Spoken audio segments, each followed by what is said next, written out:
அதாவது பழனியாண்டி கரூர்ல அவருடைய கல்குவாரிகள் இருக்கு. குடும்ப ஆட்சி நடத்துறாங்கல்ல, அவங்களுக்கு ரொம்ப நெருங்கியவர். சமீபத்தில் கூட அவர் ஏறக்குறைய 51 லட்சம் கிட்ட நன்கொடையா, தேர்தல் நன்கொடையா அல்லது இவருடைய நன்கொடையா தெரியாது. அதாவது கண்டுக்கிடாதீங்க, என் மேல எது வந்தாலும் கண்டுக்க கூடாது, நான் யாரையும் அடிப்பேன், யாரையும் உதைப்பேன், யாரையும் கொலையும் பண்ணுவேன். நான் கேள்விப்பட்ட விதத்துல அந்த கல்குவாரியில வேலை செய்த ஒருவர் மரணம் அடைந்திருக்கிறார். இரண்டாவது, இந்த கல்குவாரியுடைய டைம் முடிஞ்சிடுச்சு, லைசன்ஸ் டைம் முடிஞ்சிடுச்சு. இந்த லைசன்ஸ் டைம் முடிஞ்சு ஏறக்குறைய 2 வருஷம் ஆயிடுச்சு. சீல் வச்சு அதை தொடர்ந்து அவர் நடத்திட்டு இருக்கிறார். அப்போ சீல் வச்சு தொடர்ந்து நடத்துறாருன்னா பாருங்க, அப்ப எப்பேற்பட்ட கில்லேடி ஒரு. இப்படிப்பட்ட ஆட்கள் தான் யாருக்கு தேவைன்னா திராவிட முன்னேற்ற கழகத்திற்கு தேவை. திருச்சியில் அமைச்சர், கல்வி அமைச்சர் அன்பில் பொய்யாமொழி இருக்கிறாரு. அடுத்து அமைச்சர் கே நேரு இருக்கிறார். இப்ப இவங்க 2 பேரையும் வீழ்த்தணும்னா என்ன பண்ணணும்? குடும்ப ஆட்சியாளர்களுக்கு பணத்தை கொடுக்கணும். அப்ப குடும்பத்தில் போய் பணத்தை கொடுத்தா இவங்க எல்லாரையும் ஆஃப் பண்ணணும். இப்போ அதுக்காக தான் இந்த முயற்சிகள் நடக்குது. ஒரு எம்எல்ஏ 2 மந்திரிகளையே தூக்கி சாப்பிடக்கூடிய அளவுக்கு அவர் மேல போகணும்னு ஆசைப்படுறார். அதுக்காக கல்குவாரியை உடைக்கிறாரு. இப்போ வேற ஆளே கிடைக்கலையா?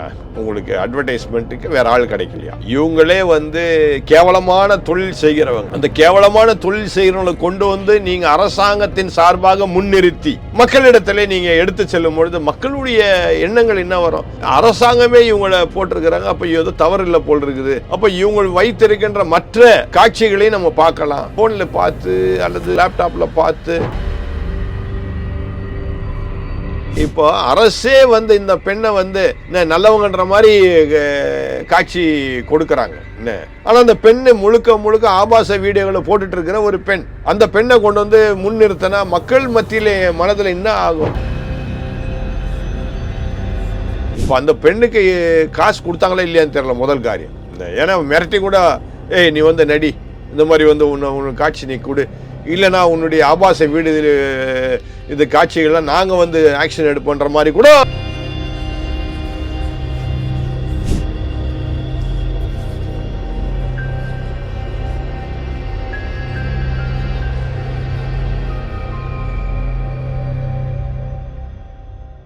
ரியல் ஒன் நேயர்களுக்கு வணக்கம். இன்று நம்முடன் இணைகிறார் ஆர்ச் பிஷப் குணசேகரன் சாமுவேல் அவர்கள். வணக்கம் சார். வணக்கங்க. கல்குவாரியில் நடக்கக்கூடிய முறைகேடான விஷயங்களில் செய்தி சேகரிக்க சென்ற செய்தியாளர்கள் கூட போன கேமராமேன் 2 பேரும் கொலைவெறி தாக்குதலால் தாக்கப்பட்டிருக்காங்க. யார் தாக்கியது அப்படின்னு பார்த்தீங்கன்னா அந்த கல்குவாரியில் இருக்கக்கூடிய ஒரு குண்டர்கள். இந்த கல்குவாரிக்கு யார் சொந்தம் அப்படின்னு பார்க்க போனால் ஸ்ரீரங்கம் எம்எல்ஏவான பழனியாண்டி. ஸோ இந்த பழனியாண்டி என்பவர் யார் சார்? அதாவது பழனியாண்டி ஆக்சுவலாக நீங்கள் சொல்கிற மாதிரி கல்குவாரியுடைய ஓனர். கரூரில் அவருடைய கல்குவாரிகள் இருக்குது, அதான் முக்கியமான விஷயம். அடுத்தது பார்த்திங்கன்னா நம்முடைய குடும்ப ஆட்சி நடத்துகிறாங்கல்ல, அவங்களுக்கு ரொம்ப நெருங்கியவர். சமீபத்தில் கூட அவர் ஏறக்குறைய 51 லட்சம் கிட்ட கைமாறல, அதாவது என்ன சொல்கிறது, நன்கொடையா, தேர்தல் நன்கொடையா அல்லது இவருடைய நன்கொடையா தெரியாது. அதாவது கண்டுக்கிடாதீங்க, என் மேல எது வந்தாலும் கண்டுக்க கூடாது, நீங்க நான் யாரையும் அடிப்பேன், யாரையும் உதைப்பேன், யாரையும் கொலையும் பண்ணுவேன், அது என்னுடைய இஷ்டம். ஏன்னா நான் கல்குவாரியில் சம்பாதிக்கணும். கல்குவாரியில் சம்பாதிச்ச காசை உங்களுக்கு கொண்டு தரேன் நான். அது தேர்தல் நிதியாக வச்சுங்க, இல்லை உங்கள் குடும்ப நிதியாக கூட வச்சுக்கிடுங்க. டோக்கன் அட்வான்ஸ் மாதிரி. அதாவது என் மேலே எந்த விதமான நடவடிக்கை எடுக்காதீங்க, நான் என்ன வேணால் செய்யலான் இருக்கிறேன். ஏன்னா நம்ம ஆட்சி போகுது, இன்னும் ஒரு 10 நாளோ 1 மாதம் தான் கணக்கு. அதுக்குள்ளே நான் எவ்வளவு சுருட்ட முடியுமோ சுருட்டணும், அதுக்காக ஒரு நிதி அப்படின்னு சொல்லி அவர் கொடுக்குறாரு. இவர் ஏறக்குறைய ஒரு 3 கல்குவாரி கரூர் பக்கம் இருக்குது. அதில் 1 இவர் பேர்லேயே இருக்குது, 2 பினாமி பேரில் அவர் வச்சு நடத்துகிறாரு. அடுத்து கல்குவாரியை பற்றி நம்ம அநேகமாக கேட்டுக்கிட்டே இருக்கிறோம். இந்த ஒரு கல்குவாரி இல்லை, திமுக ஆட்சியில் ஏற்கனவே ஒருத்தர் அங்கே கன்னியாகுமரி மாவட்டத்தில், அதாவது நாகர்கோவில் பகுதியிலேருந்து கேரளாவுக்கு போயிட்டே இருக்குது. அதில் நானே சும்மா ஒரு வாரத்துக்கு முந்தி நான் அந்த பக்கம் போன சமயத்தில் அங்கே லாரி எல்லாம் பகலில் நின்றுட்டு இருந்தது, இரவில் மட்டும்தான் போகணுன்னு சொல்லி சொன்னதுனால அங்கே லாரியை சும்மா எண்ணிக்கை பார்த்தேன். 25 லாரி கிட்ட நான் எண்ணினேன்.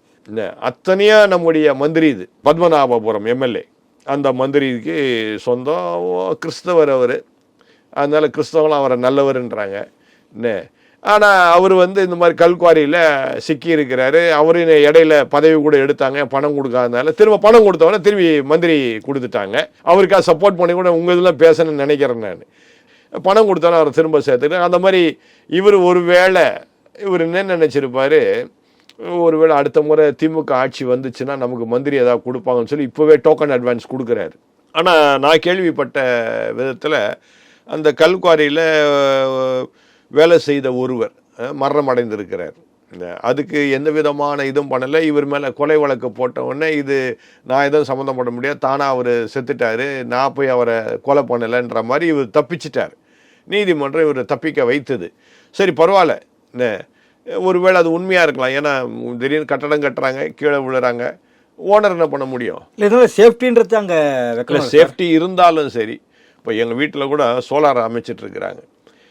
நேற்று பார்க்குற அந்த பையன் கயத்தில் கிட்டுன்னு இறங்குறான் ஒரு 4 மாடியிலேருந்து. தம்பி என்னடா அப்படி பண்ணுறீ அப்படின்னா, எங்களுக்கு இதெல்லாம் பழக்கம் சார், இதெல்லாம் புதுசு இல்லை அப்படின்றான். அப்போ நான் என்ன பண்ண வேண்டியதாக இருக்குது? அமைதியாக இருக்க வேண்டியதாக இருக்குது. அதனால நான் அவரை குற்றம் சொல்ல முடியாது. வேற இப்போ கல்குவாரின்னு உரிமம் போகும்போதே பார்த்தீங்கன்னா அவங்க அதுக்கான ஒரு விதி இருக்கு இல்லையா? நீங்கள் அதாவது நீங்கள் சொல்கிறதெல்லாம் நான் ஒத்துக்கிறேங்க. இப்போ நானே சொல்கிறேன்ல, கயத்தில் இறங்குறான்னு, அவன் என்ன பண்ணணும், நெட்டு போடணும். அதான் விதி. நெட்டு போட்டு அவனுக்கு பாதுகாப்பான இடுப்பில் ஒரு பெல்ட்டு கட்டிக்கிட்டு அவன் இறங்கணும். மேலே ஒரு ஆள் இருந்து கண்காணிக்கணும். இதெல்லாம் ரைட். பட் செய்யறது இல்லை, அதானே பிரச்சனையே. விதிகள் நிறைய கல்குவாரிக்கு கொடுத்துருக்குறாங்க. இப்போ எங்கள் வீட்டு பக்கத்தில் கல்குவாரிகள் நிறைய இருக்குது. நான் 1 2 சொல்ல முடியாது, ஏகப்பட்ட கல்குவாரி இருக்குது எங்கள் வீட்டு பக்கத்தில்.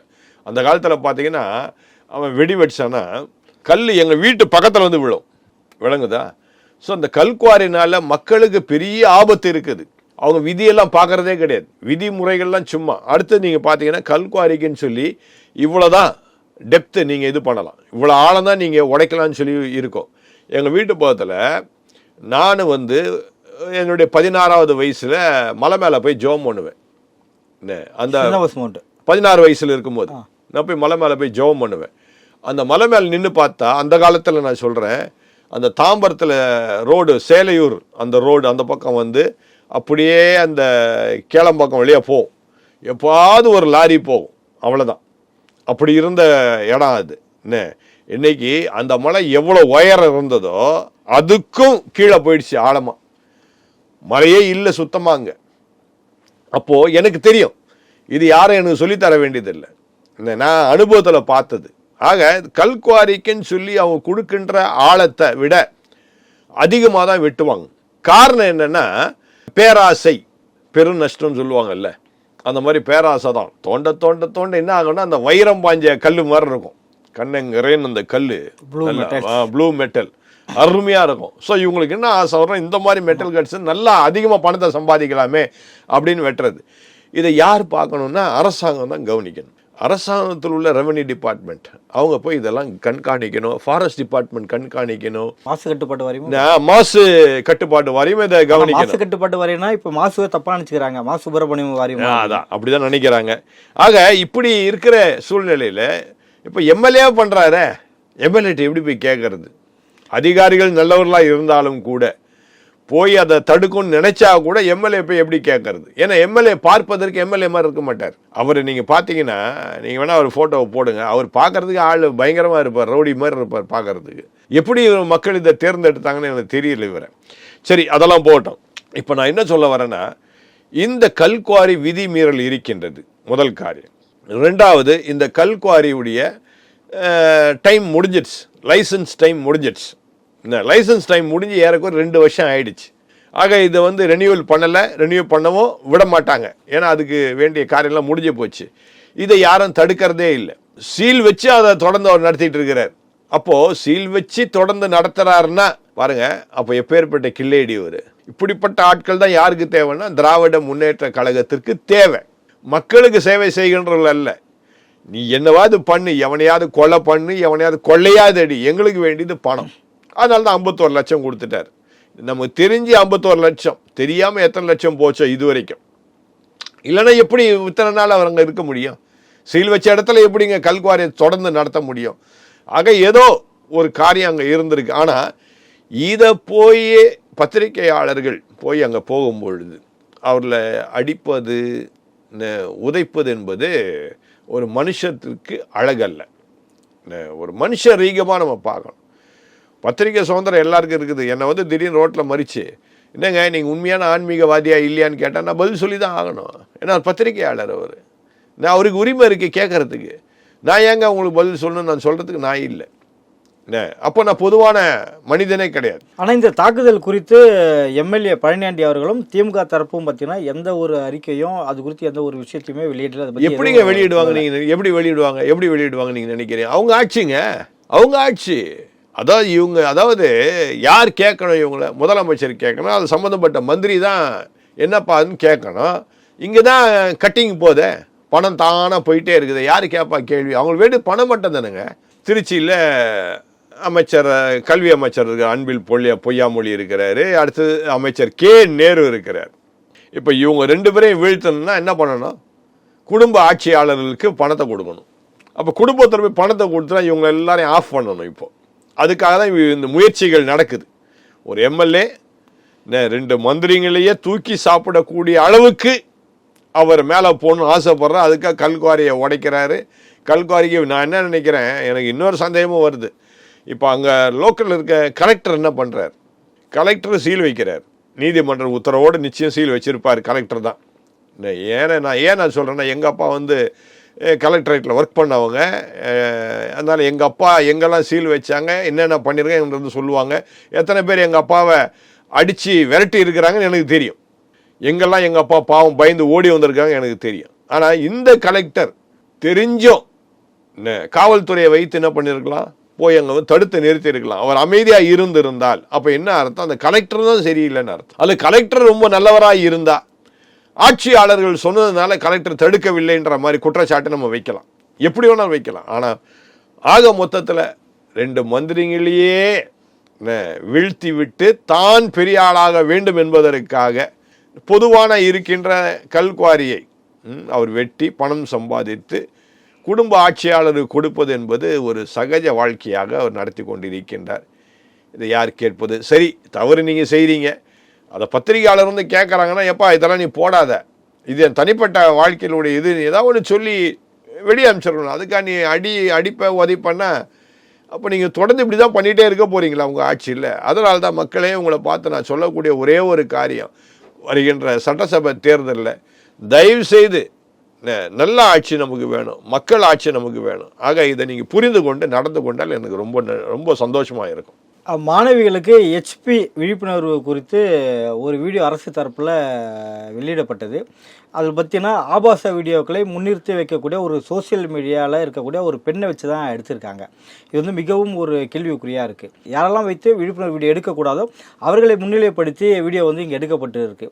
ஸோ கல்விக்கும் நடிகைகளையும் தொடர்புபடுத்தி நிறைய பேர் பேசியிருப்பாங்க. நடிகர்களை பேசியிருப்பாங்க, விஜய் சேதுபதி பேசுவார், அப்புறம் சிவகார்த்திகேயன் பயன்படுத்தியிருப்பாங்க. இப்போ அதெல்லாம் தாண்டி ஒரு ஆபாச நடிகையை முன்னிலைப்படுத்தி இவ்வளோ வீடியோக்கள் அரசு தரப்பாக வந்துட்டுருக்கு. இது எப்படி பார்க்குறீங்க சார்? ஒன்றும் இல்லைங்க, நேற்று நான் சும்மா என்னுடைய ஃபோனை எடுத்து சும்மா ஃபேஸ்புக்கில் போனேங்க. அந்த ஃபேஸ்புக்கில் பார்த்தீங்கன்னா ரீல்ஸ்னு வரும். அந்த ரீல்ஸில் பார்த்தா திடீர்னு ஏதோ ஒரு பெண்ணு சொல்லுது, உங்களுக்கு தனிமையில் நீங்கள் இருக்கின்றீர்களா, நீங்கள் ஏதாவது ஒரு துணை உங்களுக்கு பேச வேண்டுமா, அப்படி பேச வேண்டும் என்றால் நீங்கள் இந்த ஆப்புக்குள்ளே போங்கள் அப்படின்னு. அது வேறு ஃப்ரெண்ட் ஆப். அது ஃப்ரெண்ட் ஆப் இல்லைங்க, அது ஒரு ஆப்பு போல். ஃப்ரெண்ட் ஆப்புன்னு தான் நானும் நினச்சேன். இப்போ நீங்கள் நினைக்கிற மாதிரி தான் நானும் நினச்சேன். ஏதோ ஃப்ரெண்ட் ஆப் போலன்னு சொல்லிட்டு சரி என்னதான் பண்ணுறாங்க, என்னதான் இது நடக்குது, என்னன்னு தெரிஞ்சுக்கணும்னு சொல்லி உள்ளே போனால் ஒரு 4-5 பொம்பளை பிள்ளைங்க ஃபோட்டோ வருது. இவகிட்ட பேசணும்னா 250 ரூபா, அவகிட்ட பேசணும்னா 500 ரூபா, அவகிட்ட பேசணும்னா 2000 ரூபா அப்படின்னு சொல்லி லைனாக வந்துட்டு எவ்வளோ நேரம் அது கூட ஒரு 2 நிமிஷம்னா 500 ரூபா, 10 நிமிஷம்னா 1000 ரூபான்ற மாதிரி லைனாக வந்துட்டு எனக்கு ஒன்றுமே வழங்கலை. என்ன நடக்குது இந்த உலகத்தில்? அப்போது அப்பேற்பட்ட ஆளை வச்சு முதலமைச்சர் யார்? மக்களுக்குரியவர். இந்த பெண் வந்து பேசக்கூடிய ஆள் இல்லை, இந்த பெண்ணு பேசக்கூடிய ஆளும் இல்லை. என்ன இந்த மாதிரி ஆள் வச்சு முதலமைச்சர் வந்து மக்களிடத்தில் அவங்கள வச்சு பாருங்க, இந்த மாணவிகள் முன்னாடி ஒரு முன்மாதிரியான ஒரு விஷயத்த தோற்றமாக, ஆமாம், மாணவிகளுக்கு முன்மாதிரியான தோற்றத்தோடு கூட என்ன காண்பிப்பது மாதிரி இதை செய்கிறாங்க. இப்போது வேறு ஆளே கிடைக்கலையா உங்களுக்கு? அட்வர்டைஸ்மெண்ட்டுக்கு வேறு ஆள் கிடைக்கலையா? என்ன இவங்களே வந்து கேவலமான தொழில் செய்கிறவங்க, அந்த கேவலமான தொழில் செய்கிறவங்களை கொண்டு வந்து நீங்கள் அரசாங்கத்தின் சார்பாக முன்னிறுத்தி மக்களிடத்துல நீங்கள் எடுத்து செல்லும் பொழுது மக்களுடைய எண்ணங்கள் என்ன வரும்? அரசாங்கமே இவங்களை போட்டிருக்கிறாங்க, அப்போ ஏதோ தவறு இல்லை போல் இருக்குது, அப்போ இவங்க வைத்திருக்கின்ற மற்ற காட்சிகளையும் நம்ம பார்க்கலாம், அவங்கள தொடர்ந்து நம்ம பின்பற்றுவோம் அப்படின்னு சொல்லி ஒருவேளை அவங்களுடைய இதை ஃபோனில் பார்த்து அல்லது இதில் லேப்டாப்பில் பார்த்து, இப்போ நீங்கள் மாணவர்கள்லாம் வேறு லேப்டாப் வேறு கொடுத்துருக்கிறீங்க, இதெல்லாம் பார்க்கறதுக்கு தான் நீங்கள் கொடுத்தீங்களோன்ற சந்தேகம் எனக்கு ஏற்படுது. அப்போ மக்களை நீங்கள் என்ன பண்ணுறீங்க? திசை திருப்பி தவறான வழிக்கு நீங்கள் தான் அனுப்புகிறீங்க. இப்போது மாணவர்கள்லாம் போதை வஸ்துக்கு அடிமையாகிறாங்க. யாரால? இந்த மாதிரி காரியங்கள், பாலியல்கள், வன்கொடுமைகள் நடக்குது. எதனால்? இப்படிப்பட்ட காரியத்தினால தான். ஆக இதற்கு ஒத்தாசாய் இருப்பது யாரு? கல்வி அமைச்சகம். அப்போ கல்வி அமைச்சர் யாரு அப்படின்னு பார்த்தா அவர் சின்ன பையன், ஒன்றும் பெரிய அறிவு சார்ந்தவர் அவர் இல்லை. படிச்சிருக்கலாம், யார் படிக்கல? இன்னைக்கு எல்லாரும் PhD முடிச்சிடுறாங்க. அவரும் ஒரு நடிகர், ஏற்கனவே கரூரில் நடிச்சார். இல்லை நான் சொன்னது நாடகத்தில் நடிச்சார், அதை சொல்கிறேன். இல்லை நாடகத்தில் நடிச்சதுல கரூரில் நடிச்சார்ல, அழுகிற மாதிரி 41 பேர் செத்துட்டாங்கன்னு அழுதுரு. என்ன மாதிரி நடிப்பு என்ன? ஆக இவங்கெல்லாம் புரிந்து கொள்ளணும். அவங்க புரிந்து கொண்டு ஒன்றும் பிரயோஜனம் இல்லை, மக்கள் தான் புரிந்து கொள்ளணும். கல்வித்துறை அமைச்சருக்கு நாலேஜ் இல்லாம தான் இந்த பெண்ணை இந்த விளம்பரத்தில் நடிக்க. எப்படிங்க நாலேஜ் எல்லாம் வரும்? அவர் சொல்லி தான் பண்ணியிருக்கலாம். நிச்சயமா அவர் சொல்லி தான் பண்ணியிருக்க முடியும். இப்போ அந்த பெண்ணுக்கு காசு கொடுத்தாங்களா இல்லையான்னு தெரியல, முதல் காரியம். ஏன்னா மிரட்டி கூட, ஏய் நீ நடி, இந்த மாதிரி உன்னை காட்சி நீ கொடு, இல்லைனா உன்னுடைய ஆபாச வீடு இந்த காட்சிகள்லாம் நாங்கள் ஆக்ஷன் எடுப்போன்ற மாதிரி கூட மிரட்டி இருக்கலாம், எப்படி வேணா நடந்திருக்கலாம் இது. ஏன்னா இவங்க தான் ஆட்சியாளர் இல்லைச்சே, பயங்கரமான ஆட்சியாளர், என்ன வேணா செய்வாங்க இவங்க, எதுக்கும் தயார் இல்லை. இதில் இந்த பெண் நடித்தது மூலியமாக பார்த்தீங்கன்னா இந்த பெண் பண்ணுற செயலுக்கு அரசே அங்கீகாரம் கொடுத்தது போல இல்லை நம்மளுக்கு. அதை தாங்க நான் சொல்கிறேன். இப்போ அரசே இந்த பெண்ணை நல்லவங்கன்ற மாதிரி காட்சி கொடுக்குறாங்க என்ன. ஆனால் அந்த பெண்ணு முழுக்க ஆபாச வீடியோகளை போட்டுட்டு இருக்கிற ஒரு பெண், அந்த பெண்ணை கொண்டு முன்னிறுத்தினா மக்கள் மத்தியிலே மனதில் என்ன ஆகும்? இந்த மாதிரி ரொம்ப நல்லவங்க போடுறது சரி, அவங்களுடைய ஆபாச வீடுகளை தொடர்ந்து நாமளும் பார்க்கலான்ற மாதிரி தான் எண்ணம் வரும். ஆக மக்களை கெடுக்கக்கூடிய ஒரு ஆட்சியாக இந்த ஆட்சி இருக்கின்றது, மாணவர்களை, மக்களை. ஆகவே தொடர்ந்து இந்த ஆட்சியாளர்களுக்கு நாம் மீண்டும் மீண்டும் மீண்டும் நாம் தருணம் கொடுத்தால் நிச்சயமாக தமிழ்நாடாக இருக்காது. ஒன்றும் இல்லைங்க, சமீபத்தில் ஒரு மாலுக்கு நான் போயிருந்தேன், சரிங்களா? சென்னையில் உள்ள ஒரு மால். அங்கே போய் நான் உட்காந்து அந்த ரெஸ்டாரண்ட்டில் சாப்பிட்லான்னு உட்காந்தேங்க. அங்கே பார்த்த ஒவ்வொரு காட்சியை பார்த்தோம், நான் நினச்சிட்டேன்னா ஃபாரினில் இருக்கிறோமா என்ன? ஃபாரினில் போய் கூட இந்த மாதிரிலாம் நான் பார்க்கல. இல்லை நான் சொல்லுவேன், வெஸ்டர்ன் கல்ச்சரில் நாங்கள் வாழ்கிறோம், வெஸ்டர்ன் ஸ்டைலில் நாங்கள் இருக்கிறோன்றாங்க. நான் என்ன கேட்குறேன், வெஸ்டர்னில் போய் பாரு, நீ அவன் ஒழுங்காக உடுத்தி இருக்கிறான் என்ன, ரொம்ப அழகாக நீட்டாக ட்ரெஸ் பண்ணியிருக்கிறாங்க. ஆனால் இங்கே உள்ளவங்க தான் வெஸ்டர்ன் சொல்லிக்கிட்டு தமிழ்நாட்டை கெடுத்துக்கிட்டு இருக்கிறாங்க. ஆக இதுக்கெல்லாம் காரணம் யாருன்னா, ஆட்சியாளர்கள் சரியாக இருந்தால் எல்லாம் நன்றாக இருக்கும். ஆட்சியாளர்கள் நாம தான் அமர வைக்கிறோம், சரியான ஆட்களை நம்ம அமர வைப்போம், இதனால் நமக்கு தான் நன்மை கிடைக்கும். அதை தயவுசெய்து எல்லாரும் புரிந்து கொள்ளணும். நான் யாரையும் குற்றம் சொல்கிறதுக்காக நான் சொல்லலை. உங்கள் வீட்டு பிள்ளைகள் நன்றாக இருக்கணும்னு நீங்கள் ஆசைப்பட்டீங்கன்னா நல்ல ஆட்சியாளர்களை தயவுசெய்து இந்த சட்டசபை தேர்வு செய்து கொண்டு அமர வைங்க, அதான் நல்லது உங்களுக்கு. நடப்பு அரசியல் குறித்து பல்வேறு கருத்தில் மிக நன்றி. ரொம்ப நன்றி.